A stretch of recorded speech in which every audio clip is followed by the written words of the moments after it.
My self any और हमने start किया था एनसीईआरटी क्लास 6 हिस्ट्री का चैप्टर 3। चैप्टर का नाम है इन द अर्लीस्ट सिटीज़ और आज हम शुरू करेंगे चैप्टर 3 का पार्ट 6। हमारे चैप्टर का नाम है इन द अर्लीस्ट सिटीज़ यानी कि आरंभिक नगर। ये सभी टॉपिक्स हम इस चैप्टर में कवर करेंगे। अभी तक हमने हड़प्पा की कहानी के बारे में डिस्कस किया था, जिसमें हमने जाना था कि हड़प्पा पुरास्थल कैसे मिला और हड़प्पा पुरास्थल के आसपास जितने भी नगर मिले उन्हें हमने हड़प्पा सभ्यता या सिंधु घाटी सभ्यता कहा। उसके बाद हमने इन नगरों की विशेषताओं के बारे में बात की थी। फिर हमने जाना था कि जो हड़प्पा सभ्यता से भवन, नाले और सड़कें मिले हैं वो किस तरह के थे। फिर हमने नगरीय जीवन की बात की थी, जो नगरों में रहने वाले लोग थे उनका जीवन कैसा था। उसके बाद लास्ट टॉपिक में हमने बात की थी नगर और नए शिल्प के बारे में कि नगरों में हमें किस किस तरह के शिल्प के साक्ष्य मिले हैं, हमें किन किन धातुओं का प्रयोग मिला है। इन सभी के बारे में हमने डिस्कस किया था और आज का हमारा टॉपिक है कच्चे माल की खोज में। कच्चे माल की खोज में तो इस टॉपिक को समझने से पहले हम समझेंगे कि ये कच्चा माल क्या होता है। अगर हम खाना बनाते हैं तो उसमें जो भी मसाले लगते हैं वो खाना बनाने के लिए कच्चा माल है। अगर हम कोई फर्नीचर बनवाते हैं, हम एक सोफ़ा बनवाते हैं, तो उस फर्नीचर को बनाने के लिए लकड़ी एक कच्चा माल है। तो किसी भी वस्तु को बनाने के लिए जो भी चीज़ें लगती हैं उसे हम कहते हैं कच्चा माल। तो कच्चे माल से कई तरह की चीज़ें बनाई जाती हैं, जैसे कि कपास जो एक कच्चा माल है, उसकी कताई और बुनाई करके हम क्या तैयार करते हैं, कपड़ा तैयार करते हैं। कपास एक कच्चा माल है जिससे कपड़ा तैयार किया जाता है। ऐसी बहुत सारी चीज़ें हैं जिनका प्रयोग हम वस्तुएं बनाने के लिए कच्चे माल की तरह करते हैं। तो हड़प्पा के लोग बहुत सी चीज़ें दूर दूर से आयात करते थे। क्यों करते थे? क्योंकि कुछ चीज़ें बनाने के लिए जो कच्चा माल होता है वो तो आसपास से ही मिल जाता था, लेकिन कुछ चीज़ें आज भी और उस समय भी बहुत दूर दूर से मिलती थी। तो वो लोग वो चीज़ें जो कच्चा माल है वो दूर दूर से, दूर देशों से जाकर आयात करते थे, उनको लेकर आते थे। जैसे कि हड़प्पा सभ्यता में एक बहुत इम्पॉर्टेंट धातु थी कांसा, जिसे कांसा कहा जाता था। तो जो ये कांसा है वो दो धातुओं को मिलाकर बनता है, तांबा और टिन को मिलाकर। तो कांसा बनाने के लिए तांबा और टिन भी बहुत अलग अलग जगहों से मंगाया जाता था, आयात किया जाता था। जो तांबे का आयात है वो किया जाता था राजस्थान से और ओमान से। तो ये राजस्थान और ओमान कहाँ है, एक बार मैप पे इनकी लोकेशन देखेंगे तो यहाँ पर था ओमान।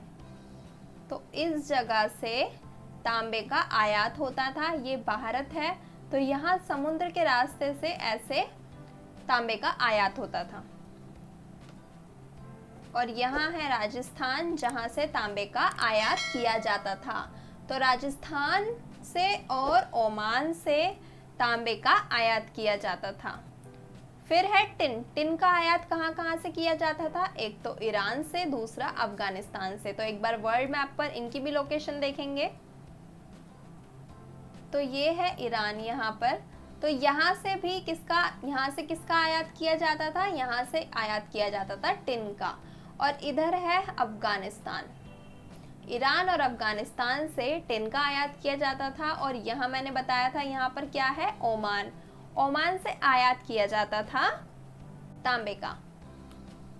फिर एक और धातु है जो है सोना। सोने का आयात किया जाता था कर्नाटक से। और बहुत सारे और भी बहुमूल्य पत्थर थे जो गुजरात, ईरान और अफगानिस्तान से मंगाए जाते थे वस्तुएं बनाने के लिए। तो यहाँ पे हम पिक्चर देख रहे हैं, ये कैसा खिलौना है? ये बैलगाड़ी जैसा हमें कुछ लग रहा है, या यहाँ पे पहिए हैं और यहाँ पर शायद सामान रखा जाता होगा और यहाँ इसे पकड़कर, इस लाइन को पकड़कर इसको चलाया जाता होगा।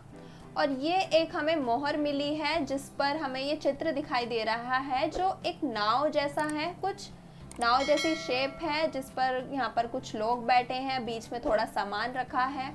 तो इससे हमें क्या पता चलता है, इन खिलौनों से, इन मोहरों से हमें क्या पता चलता है कि जो हड़प्पा सभ्यता के लोग थे वो सामान को लाने ले जाने के लिए, माल को लाने ले जाने के लिए इस तरह के यातायात के साधनों का प्रयोग करते थे। तो ये क्या थी? उस समय की गाड़ियां थी। उस समय इस तरह के यातायात के साधनों का प्रयोग किया जाता था। जो इस चैप्टर में तो हमें यातायात के साधनों के बारे में पता चला कि हाँ, लोगों ने यातायात के साधनों का प्रयोग करना शुरू किया था। पिछले चैप्टर में हमें ऐसा कुछ पता चला था जब इंसान ने खेती करनी शुरू की थी, पशुपालन शुरू किया था, वहाँ पर तो पहिए की खोज नहीं हुई थी। वहाँ हमें किसी भी यातायात के साधन के बारे में नहीं पता चला था। लेकिन यहाँ पर हम देख रहे हैं कि अब मनुष्य ने पहिए की खोज भी कर ली थी और गाड़ियाँ चलाना, गाड़ियाँ इस तरह की गाड़ियाँ बनाना और ये इस तरह की नाव बनाना शुरू कर दिया था और इनका प्रयोग भी किया था। किस लिए किया था? आयात निर्यात के लिए, सामान को लाने ले जाने की। चीज़ें देश में इधर उधर से आती होंगी, वो तो इस तरह की गाड़ियों से लाना ले जाना करते होंगे, लेकिन समुद्र के रास्ते से जब माल लाया जाता होगा तो वो नाव से लाया जाता होगा। आगे हम पढ़ेंगे कि हमें बंदरगाह के साक्ष्य भी मिले हैं जहाँ पर बहुत सारी नाव उतरती होंगी, वहाँ से माल का आयात निर्यात होता होगा। तो इस टॉपिक के लिए इतना ही। इस टॉपिक में हमने यही जाना है कि कच्चे माल की खोज में वो कैसे दूर दूर तक जाते थे, दूर दूर से ओमान से, ईरान से, अफगानिस्तान से चीज़ों का आयात निर्यात करते थे। तो इस वीडियो के लिए इतना ही। अगर वीडियो पसंद आए तो लाइक ज़रूर करना और चैनल को सब्सक्राइब ज़रूर करना। और हमारे सोशल मीडिया अकाउंट से जुड़ने के लिए आप हमारे पेज को भी फॉलो कर सकते हैं। Thank you.